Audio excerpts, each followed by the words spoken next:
Hello, everyone out there in the multiverse. I'm Dan, and this is Chris. And I'm Isaac. and we are here to discuss Halloween. We are talking about our favorite board games, movies, and comics. So, who wants to go first? Chris, do it. Sure. So we're doing board games first? Board games first, yes. Yeah. Okay, so I really like a lot of games. Not to pun intended. It was actually kind of hard to pick my favorite horror game. So when I was thinking about how do I define horror, and we got creature feature, slasher, we got your final girl stuff, personal horror, all that stuff. It's every cluster under the rainbow, if you want to call it that. What first came to mind to me though was Gloom. I did bring Yeah. it. That's awesome. So, Gloom is a game about a series of unfortunate events. Let's call it that. Each player picks a family, and you want the most horrible things to happen to them. And the sweet release for these characters is death. And when you die, there's points, and whoever had the most miserable existence as a family wins. Sounds like fun. I actually really enjoy that. Plus, if you'll pull it out, they have one of the most unique card features in the game. That's also another thing I liked about it because it's personally unique and travel size. I could toss this into my jacket for a game night and I don't have to worry about it. So it's like very translucent. Very. Trying to pull out a family card, but yeah, you can see it's. I as it- love the fact you can see through the cards and it actually factors in because there's dots that cover over your points and everything. So if you really want to mess somebody up, you can cover up their points. That's very true. Yeah. So we have like negative effects like, oh, let's see, stolen from a stiff, was distressed by dysentery. Ooh. I would have very many concerns about As dysentery. somebody who dies a lot in Oregon Trail of dysentery. Was Yeah. crippled by creditors. Alright. Yeah. But as your opponents, instead of playing a negative card on your own character, you could choose to do something bright and sunny to your opponent's families to maybe let them have less points or relieve the horrible existence that they're experiencing. So, like, meet a husband, picnic at the park, things like that. So, brief interludes of pain. And that would be my game. Alright. Well, I'm going with Zombicide. I don't know. I've never played Zombicide, so I it's- definitely need you to tell me about it. It has several different scenarios in the book where you set up your map. You're basically playing the survivors in a zombie apocalypse. You Okay. know, you usually want to use the same amount of characters, no matter how many people are playing, because it doesn't scale well. So it's designed to play with all the characters. So Okay. some people are playing with more characters or not, but each character has different abilities. They rank up. You bust down doors, and then zombies pop out. Like they wake up, kind of like in The Walking Dead, where they'll Okay. be like motionless in there and then just come out. And you have different scenarios that you have to achieve. Some is just getting away. Some is finding something. So it's pretty fun. I mean, it's very simplistic too, which Lots is of dice. something I like. Yeah, it's dice. Lots of dice.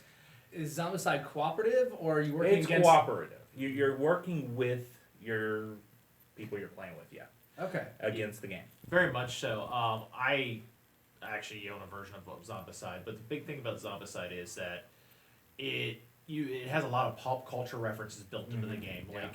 Like they released minis of the Third Rock from the Sun, not Third Rock from the Sun. Sorry.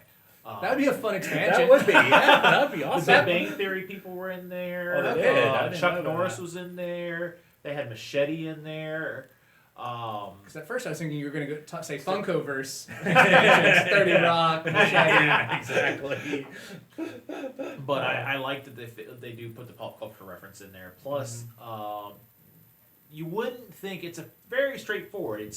This is your goal. This is how you get to your goal, and but it scales. And the more like everything you do will bring in more zombies. They'll go towards noise. Every exit will, depending on the situation, Yeah. can bring in more. Once one person levels up to a certain area, then you automatically go to those harder zombies. Yeah. So It's a very successful. Geez, there goes me not being able to So say how do things you properly. win in Zombicide? Well, you achieve the goal. You And achieve the Just goal, the overall goal. different goals are the whole team has the same goal, and You basically most of it's surviving, escaping, or finding something, and depending on the scenario, the goal changes. Okay. Yeah. And with me, I went with Mansions of Madness. Okay. Mansions of Madness is a Cthulhu Mythos game Lot to start out where you are. I would say paranormal detectives is the best way to describe it, but it does change per scenario. But you get different characters, and you'll go through solving mysteries, trying to unravel the bigger mystery with. of the thing. Certain events will trigger. Like the last time I played, we were trying to get out of a house by finding motor pieces. We're trying to put together a motor on a boat, and there'd be puzzle games you'd have to play inside the game to get out, to find the puzzle piece or to find the next clue. And while you're doing it, there'll be events like all of a sudden the townspeople start turning against you and they're chasing you down, or they're burning the building you're in. Or more and more monsters start popping out, like swamp monsters, every Cthulhu creature you can think of. And it's the toughness of the game is actually all the mini games you have to solve in order to find the final clues to escape. So that's the end goal is to escape the scenario. Is to escape the scenario, generally most times, or to solve just solve the greater mystery. All right. All right. So, movie wise, I went with Gremlins. Now, none of this Gremlin stuff is mine. It's true. Except for the shirt. The shirt is mine. This is really the only thing I own of Gremlins, but I love the movie. I own the actual movie, of course, but memorabilia wise, this is it. Yeah. I have Mogwais all over my house. I wish I did. I just never got into collecting, but I love it. I love Gizmo. Gizmo's awesome. But I can't claim these. Yeah, Gremlins and those Mogwais. are Isaac's. So I do love Gremlins. I like the props. If I had my way, I'd have a lot more. As a matter of fact, I just ordered another one. So I'm opening a Gremlins advent calendar till Halloween. that's So Yeah, I'm getting I saw the video. I'm getting a little gremlin every month. Thank you to all those production people out there. well, here's the question I would have for when it comes to Gremlins. Generally speaking, what year? I mean, when were you all born? I was born in 81. 85. All right. So we're childs of the '80s. Yes. Yes. So no wonder why Gremlins is Yes, close to Well, our heart. Gremlins came out in I would argue, the best year of cinema. 1984. We have Gremlins. We have Ghostbusters. We have Nightmare on Elm Street. Yeah. It goes on Yeah. and on. It is There's a packed lot year. there, yeah. I mean, just every I'm gonna go ahead and say every child I know or adult, we're all adults now that grew up in the '80s. This movie holds a special place. Whether we saw it at home on VHS with our parents, or we went to the theaters thinking it's a wholesome family film. Yeah. It just that special spot. You know? Yeah, I it's- don't know anybody who claims to be a child of the '80s or that grew up in the '80s that doesn't love this movie. So what makes Gremlins resonate horror for you? Because for me, Gremlins, I love Gremlins, but it's not the first film that my mind goes, this is a horror movie. To me, it's actually my favorite Christmas movie. Which is slightly subjective. I mean, but people say Die Hard's a Christmas movie, so Die I'm Hard going to is a say Christmas Gremlins. movie. It is. Yeah. There's more Christmas in Gremlins than Die Hard. It's true. That's Yes, true. but Die Hard takes place at Christmas. Yes. That's definitely another Well, discussion. one of the things is Yes. me growing up, I didn't watch a lot of horror. Okay. Gremlins was probably my first horror. I didn't watch something like Nightmare on Elm Street until I was at least 19, 20. So, yeah, Ghostbusters and Gremlins. Actually, I'd say Ghostbusters was my first movie because my family actually brought me to it, and I refused to watch it. Like, I heard it but I looked at the back of the theater, And not the screen during the whole movie. my wife would agree with you. She saw Ghostbusters as a child. No, she's now going to strangle me for this watch. No, she actually won't. I'm sorry. Let me rephrase. But the ghost spooked her as a wee one as well. So you're not the only one. Because Solidarity. growing up, I was not a horror guy. I became a horror guy. Okay. So there's a lot of horror stuff that I just haven't watched yet. But yeah, Gremlins is something I watched fairly early. It was actually something I could watch and not get scared of. Okay. Okay. But then does the horror stick out then because it never really scared you? Or does There were parts. those parts? There were Okay. parts that scared me. Okay. But Like enough where I could watch it. When the mother goes The in the kitchen, microwave. when she Okay. That yeah. was a little... when she's getting her Mama face all Peltzer's Rambo in this movie. Let's not kid around here. She solos multiple gremlins. Yeah. No one else in this movie does that other than maybe Gizmo. I think Yeah. Gizmo definitely. Jesus. Yeah. So Billy has nothing on Mama Peltzer. That's true. He definitely doesn't. They changed that in part 2. That's Yeah. true. But that's not what Daniel picked. Part I know. two is not a horror movie. I will completely say that. Part That two is a parody. That's an experimental thing. Exactly. Which That is not horror. That is not even close. Isaac, what would you go with? So it's interesting because the movie I chose tonight is actually not one that I like. If you had asked me years ago, it'd be Halloween.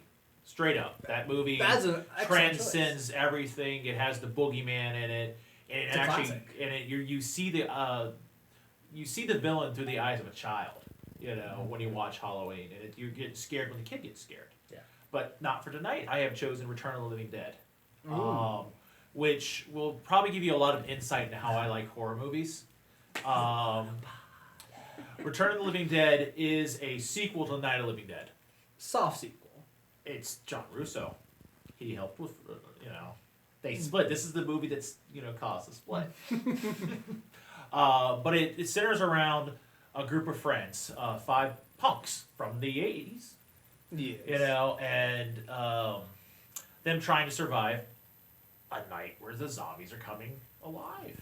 And for the most part, the best thing about that is some of the stuff that happens in the movies, they create, but they do it unwillingly. Like when one of the scenes in there is they've got this zombie and they're like, okay, we've chopped him up, we're gonna get rid of him. How do we get rid of him? Next door's a morgue. We'll burn it to death. Turns out, what makes zombies, is a chemical. Yeah. And when they're burning the zombie, they're releasing this chemical that hits a storm cloud. And when it rains, the zombies now are calling out of the grave. And one of the cool things is that you actually see a zombie that's not really a zombie, it's a skeleton. You see, Very wet. yeah, skeleton. come out of there. And it also has one of the coolest practical effects I've seen in my life in the Tar Man. So they go downstairs in this warehouse where they're storing this tub of goo. And they look and he's like, I want to see something cool. And the coworkers go downstairs and they see the zombie in there. Well, we always want to see something cool. Yeah. And then little do they know is later on that zombie's excited by everything with the other zombies popping up, and he busts out of that container. And you have one of the goofiest runaway scenes where they're running away from this zombie, and he's just sitting here going, and to see Alan Troutman, who plays the Tar Man, reenact that is just crazy to watch how he contorted to do that walk. I love that movie's awesome.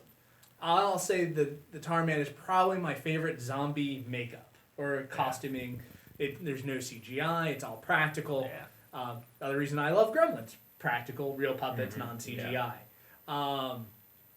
And it's an awesome movie. I always thought it was a soft sequel to Night of the Living Dead because they referred to it as like, hey, that movie from the way back? And it doesn't really connect with Dawn of the Dead and Day of the No. Dead. But then Return of the Living Dead does its own caricature, which I think is also really cool. So when you move from Return of the Living Dead, you get Return of the Living Dead Part 2B. So it sequels its sequel.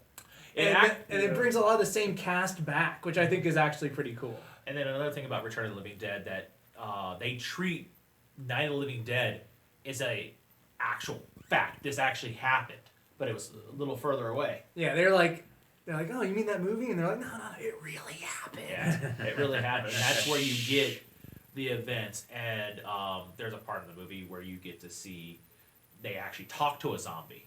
Yeah. And the zombie, that's where you hear Awesome.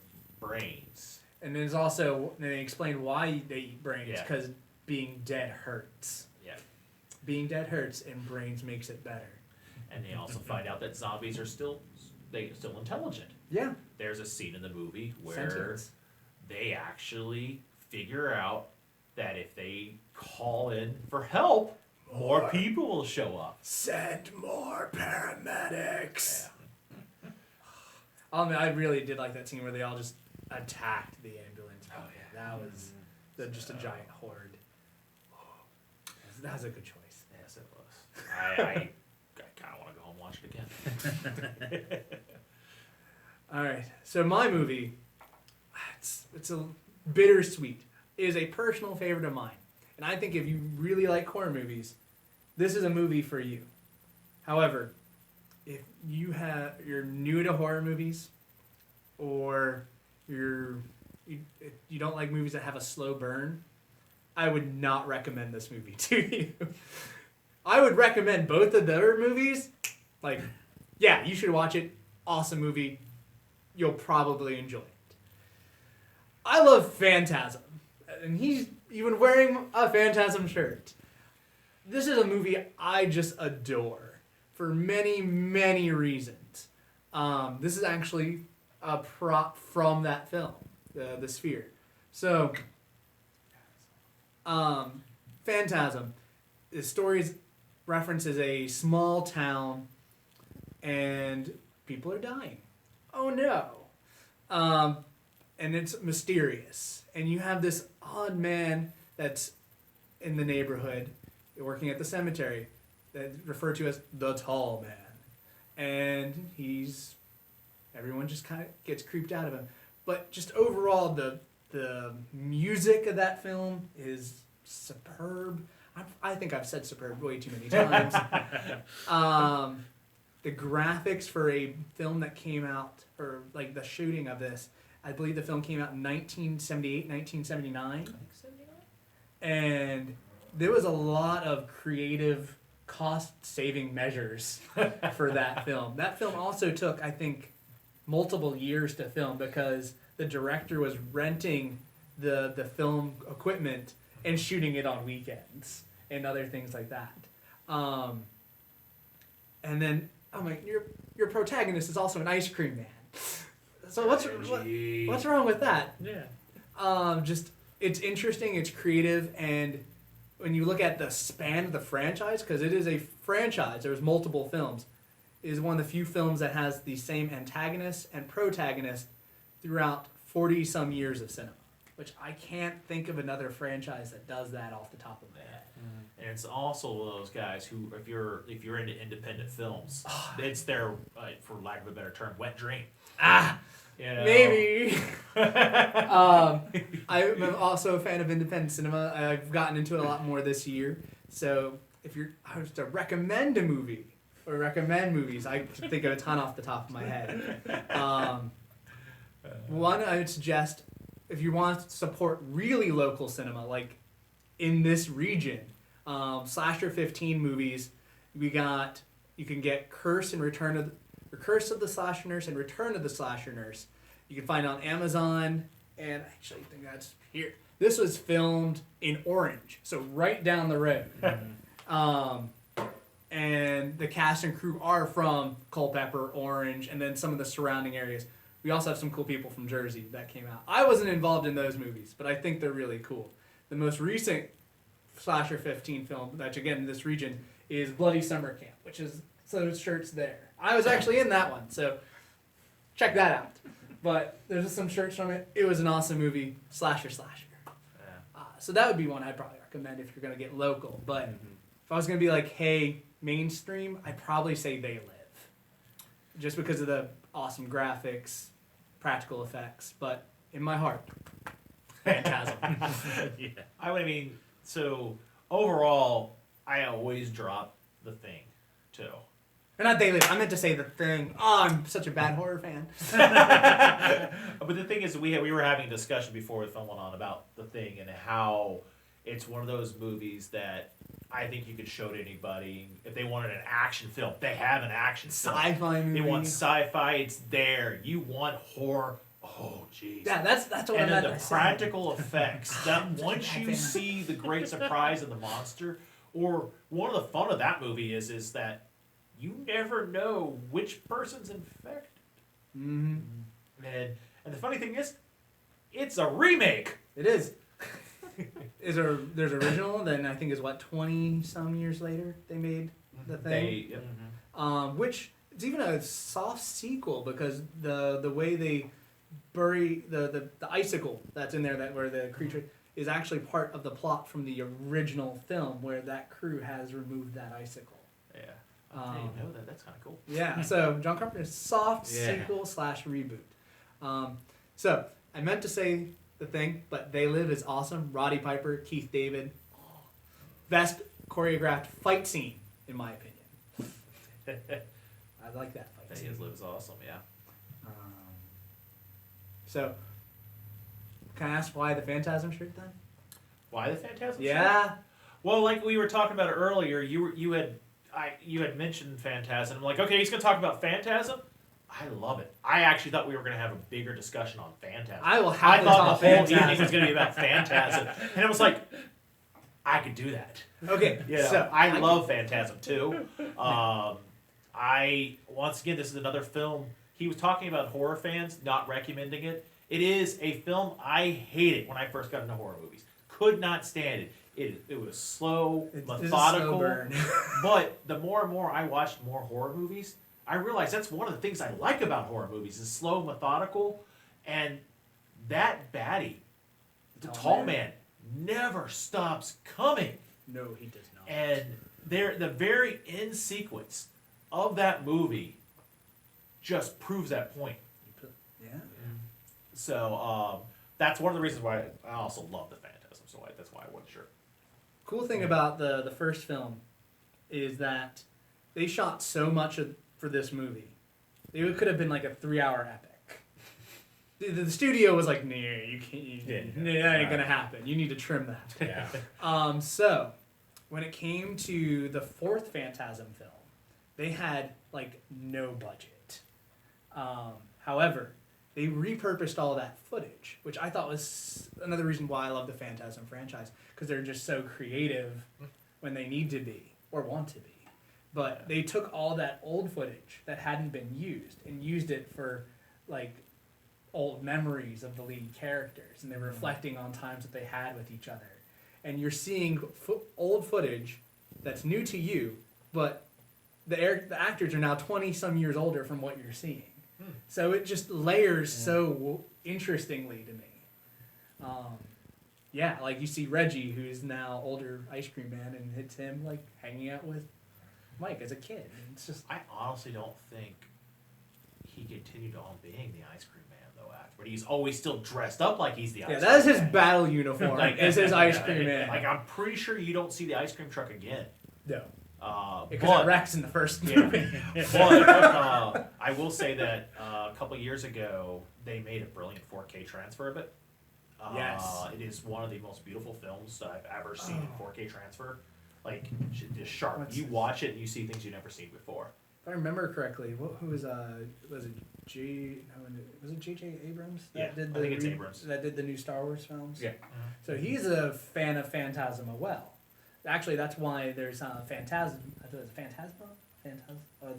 The stormtrooper Yeah. in the silver Yeah. outfit. Yeah. It's I know what you- reference to the balls. Yeah. Ah. That's, And that director also helped with the 4K restoration. seriously, if you get a chance to rent it, buy it, watch with friends, that is the way you should watch Phantasm. It's That I'll 4K agree- transfer. I'll agree. I saw it in a beautiful theater with about 300 other people. It was just like you could hear a pin drop because everybody was just glued to the TV. So, and Daniel's like, I still haven't seen it. Yes, I have. No. I will. Now, I'll say the fifth one, Ravager Phantasm. It's a little shaky. There's still some cool stuff, but Yeah. All right. What's your comic? 30 Days of Night. Talks about a little small town called Barlow, Alaska. What makes Barlow, Alaska special? Guess what? It's so far north that there is a month where there's no light whatsoever. And what do we know this time of year that hates sunlight? Me. Vampires. So it talks about a vampire clan attacking this little town of Barlow, Alaska. It's Steve Niles wrote it, and I can never say the artist's name. But the artistry and the writing are just so vibrant, and it actually, you can feel like the spookiness. When it comes to comic books and spooky, Steve Niles is king. You know, like his writing, the art style that he always brings to the table, you can feel like the cringe of the bubble, like when the vampire's hiding around the corner about to leap on a protagonist. You can, you feel the danger. It's very well written. It's a 3-issue series that actually went on to spawn more, and it once again had a highly successful movie that came out back in the 2000s, starring Josh Hartnett. Yeah. I like the movie. And the movie was pretty good.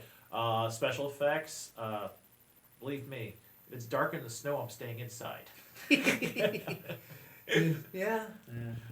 But that's my comic book recommendation. You can easily get the trades. I think you have a trade probably. Yeah, I believe I do. Yes. So I'm gonna feel like I told them, I was like, I feel like kind of a basic bitch because they're got these cool obscure ones. Slightly. Mine's The Walking Dead. It is one of the few horror books that I've bought all the hardcovers over, and I've personally enjoyed. Just because I don't know, I just enjoy it. It's black and white. It is a lengthy story. I really get into long stories. My long movies apparently as well. So just the story of Rick, I thought it was just good. I liked it, even when things get unfortunate for him. And the character of Negan is but it's also he's a good antagonist. I like the governor better, I think. Well, I thought the dialogue of the governor was better than Negan. I thought But I did not like the actions of the governor. When it came to the governor, I thought that the governor was a lot more intelligent than Negan. Yeah. I think that the governor was, had his ways and manipulation was a lot better, whereas Negan's straightforward usually a lot of times. I think the governor is more that guy who wants to show his intelligence. Negan is the guy who hides his intelligence so people underestimate him. That's the way I look at it. Okay, I can see that. Yeah, definitely. Yeah. I have, Walking Dead, you'll never hear me ever speak a bad word of it. Mainly because in the horror genre, it revived the fan base, I think. Yeah, and it Yeah. helped bring up a It did. whole new age of zombies. Yes, It exactly. got everybody going, oh, wow. This is kind of like cool. Scream did in the 90s. Yeah. And you saw, once again, revive the zombies. Zombies came everywhere at that point in time. But longevity is a thing. And the writing for that book never really swayed too much. That it went 193 issues. Yeah, 193. With a few one and- shots thrown in. Yeah, and I think that it's got a spin-off finally coming out, and they're redoing it. Yeah, they're doing it in redoing color. Yeah. It's a great read for people who want to read a comic book that is horror orientated. And it deals with a lot of real life issues in it. It deals with there's a lot of emotions, and a lot of real human feelings. Yeah, going on in that. people losing their parents and making blended families, which I Yeah. think is Yeah. So you don't see that a lot in the comics, is making new blended families Yeah. due to loss. Yeah, exactly. But it needs to be there because zombies. Well, I mean, And other survivors, and other too. survivors, It's but I like- mean, survival is definitely key. Yeah. And it shows you different ways they survive and how they choose to survive, and the choices people have to make to survive. yeah. You know? Mhm. Yeah. All right, Dan. And you argued all my points for me, so thank you. All right. My comic is one that's a little bit newer. It's only like a year old now. Just issue 12 just came out. Yeah. Yeah. Wow. Oh yeah. Once in Future. So I know nothing about that. Yes, it is. It is based on Arthurian legend, where stories are kind of real in there. Okay. Like, I mean, Like all fables? stories, all stories. Like, there's some kind of, Like Fables type real? no, not like that, but like there are representations of the characters in real life that make the story come true, basically, kinda. Yeah. Yeah, and Arthur is basically the villain of the story, which you don't see that much. He's basically like, brought back from the dead type Yeah. zombie kind of guy. Zombie Lord? Like, Yeah, definitely. essentially like that. Yeah. I would alright, definitely that sounds say- kind of cool. It's one of the best written comics, not just horror comics, that I've read in probably about 10 years. I haven't read Something's Killing the Children, so you can't say that. But, yeah, I recommended this to, like, everyone, and its subs are pretty much matching, like, stuff like at Batman, you know? Wow. And yeah. So he did the same thing to me with issue 2. You Yeah. get going. You gotta read this. I've been and- sold out of issue 1 since it Oh. launched. And it's a little clunky at first, I thought. The series, when it starts going and starts rolling, it pulls no punches. The artwork is really great. The story, the bond between the grandson and the grandmother, Yeah. just great. Grandmother is an ex-monster hunter. So yeah, and Yeah. Nice. she is just as Awesome. BA as she would be in her prime. So She shows up and goes, we gotta go. I'm not, I don't have time to answer your Oh questions. yeah. There's the one scene, I think it's in the first issue, because the grandson knew nothing about this at first. So she's Alright. talking about the grandson, and she mentioned something about vampires, and he's like, "So you hunt vampires?" And she's like, "I used to. Why don't you anymore?" I ran out of vampires. Just go. like, And yeah. it's Okay, that sounds pretty bad. It As a matter of is. fact, they should be having a trade for that coming out Oh soon. yeah, the trade's already out. I've ordered it several times and been sold out. Can I have you, a copy from me. Can you order me that trade Yeah, now? yeah, I'll order you a trade. yeah. Definitely, It's awesome. yeah, Yeah. I definitely. I agree recommend with the same. Daniel. It's one of those books I'm absolutely glad that he recommended it, because one of the things it did for me was, wait, let's just look at some of these other weird titles. Yeah. And it started reading some of these other books. And as he was teasing me, I keep telling him up and down, something's killing the children. Yeah, I've sold out of it, so I can't read it. And he won't borrow it. I'm getting the trade in so I can actually read it. Hopefully, I'll keep that long enough to read, because that's happened several times. I order a trade, it's gone. The Yeah. day it comes in, and I can't. But read this is a pretty cool premise. Once Yeah. again, monster hunters. I think it's a new thing. We're gonna have more and more stuff about monster hunting. it. You know, so essentially, once again, it's a small little town, but their children are dying, and they can't figure out why their children are dying. And so, but they live in this world where there's a covert monster hunting agency, and so they send one of their people out there to find out why, and they find out there's these monsters in the woods that are just killing children. And As they do. the thing is that they're discreetly, and just you find out more. The more and more you find about it, there's other aspects of horror that I like. You know, like the people inside of it, like are not what they seem, and the agency itself has an interagency, and it's got all kinds of clandestine stuff going on. It's also written by the same guy who writes Batman right now, and the Batman run's amazing. Yeah. So So all the comics we talked about, you can pretty much get here, right? Yeah. Yeah. I think Something's What- Killing Children does have, like you said, the trade coming Yeah. out. Trade. 30 Days a Night has a very successful trade, several Mhm. issues. I think Yeah. it has a hardbound issue. They may even have a legendary issue too for it. Probably. How do you define a legendary? It's like a big book like that, so it's an omnibus. Yeah. So Basically okay. an omnibus. Yeah. I'm probably using the wrong term for it, but it's an omnibus for it. Yeah, For okay. 30 Days a Night, we'll have that. But with Once and Future and Something's Killing Children, there's definitely trades coming out. And Yeah. I know for a fact you've had the trade for a Once and Future. Yeah, and I've sold out of it several times because I keep recommending it to everyone, and everyone's like, "Okay, when's the second one coming out?" Well, issue 12 just came out, so I need to wait until that actually releases. Yeah. Yeah, because they'll probably do like a 1 through 12. Yeah, book, they- and then Well, yeah, they did 1 through 6, and then the one like the arcs are basically so there's a first arc and a second arc. And But do yourself a favor. If you like the idea of horror, just look in some of your favorite, like movie monsters have really good books. That's Like true. Predator has several really good. Yeah. Like Concrete Jungle is a very good Predator book. Aliens got the Alien Hive series, which is really good, or Earth War, where the aliens come to Earth, where the scientists bring the aliens to Earth, and they just do their alien thing. How- Or That's if awesome. you want a really weird thing, you can have Archie versus Predator, which I just sold out of this past weekend. They bought the trade that I had in, Uh-huh. and then the second mini series that had the single Well, issues on. I what can't is it? picture Archie surviving 5 minutes with the Predator. Well, there's a second mini series, so he They had must to have. I think it's all Jughead. But does he have like a face hugger inside him or something? well, I mean, think about it. I'm currently reading Red Sonja versus Mars Attacks. Yeah, yeah. And it Which is is, actually pretty good. amazing. I love the The Mars same Attacks people aliens. bought the 2 issues I had in of that also. So That's perfect. I actually just got a Mars Attack flag. yeah.